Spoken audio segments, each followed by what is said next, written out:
Everyone, कैसे हैं आप सब लोग। आई होप आप सब बहुत अच्छे होंगे। तो मैंने आज अपने दिन की शुरुआत करी अपने टारगेट लिखने से, जैसा कि मैं रोज़ करती हूँ। तो मैंने अपने टारगेट लिख लिए हैं डायरी में, और उसके बाद मैंने ज्योग्राफी से अपना स्टार्ट किया। तो ज्योग्राफी में मैंने अर्थ्स इंटीरियर वाला पार्ट पढ़ा, तो मैं उसका आपको एक शॉर्ट में बता देती हूँ।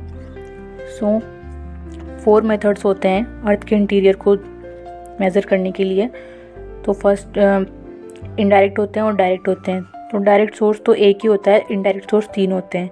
तो वोल्केनोज एंड रॉक्स होते हैं, डायरेक्ट सोर्स में आते हैं। टेम्परेचर, मेटीरियोराइट्स एंड अर्थक्वेक्स ये इनडायरेक्ट सोर्स में आते हैं। फिर उसके बाद जो 3 लेयर्स होती है अर्थ की, क्रस्ट, मेंटल, कोर। तो क्रस्ट बनी होती है सिलिकॉन एल्यूमिनियम की, इसकी ट्रिक है सियाल। मेंटल बनी होती है सिलिकॉन और मैग्नीशियम की, सीमा इसकी ट्रिक है। और आउटर कोर और इनर कोर। तो आउटर कोर होती है लिक्विड पार्ट और इनर कोर होती है सॉलिड पार्ट।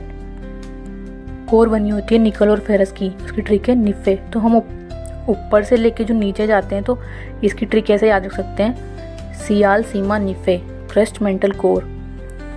क्रस्ट बनी होती है तो सियाल की, सिलिकॉन और एल्यूमिनियम की। इसकी थिकनेस होती है 5 to 70 किलोमीटर्स। और ये 2 डिविजन्स होते हैं इसके, कॉन्टिनेंटल क्रस्ट और ओशियनिक क्रस्ट। कॉन्टिनेंटल क्रस्ट होती है 30 किलोमीटर की, ये थिक होती है और लाइटर होती है, मेड ऑफ ग्रेनाइटिक रॉक। और ओशियनिक क्रस्ट होता है वाटर पार्ट ऑफ क्रस्ट और 5 किलोमीटर की होती है ये डेंसर होती है और कॉन्टिनेंटल क्रस्ट के कंपैरिजन में थिन होती है ये ओशियनिक क्रस्ट।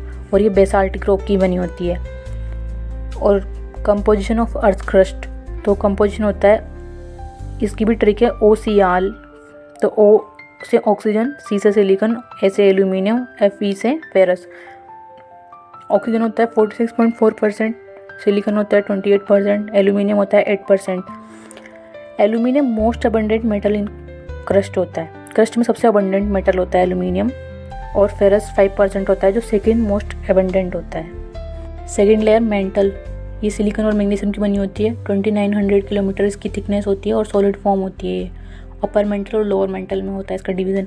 एस्थेनोस्फेयर होती है जो मेंटल का ही पार्ट होती है, सेमी मोल्टन फॉर्म में होती है, लाइक प्लास्टिक फॉर्म में होती है। फिर कोर निकल और फेरस की बनी होती है। कोर का डिवीज़न 2 पार्ट में होता है, ये भी inner core solid form, outer core liquid form. तो सॉलिड फॉर्म में होती है इनर कोर, वो 2200 किलोमीटर की होती है। और आउटर कोर होती है 1300 किलोमीटर की। जो आउटर कोर होती है ना, वो मैग्नेटिक प्रॉपर्टी शो करती है।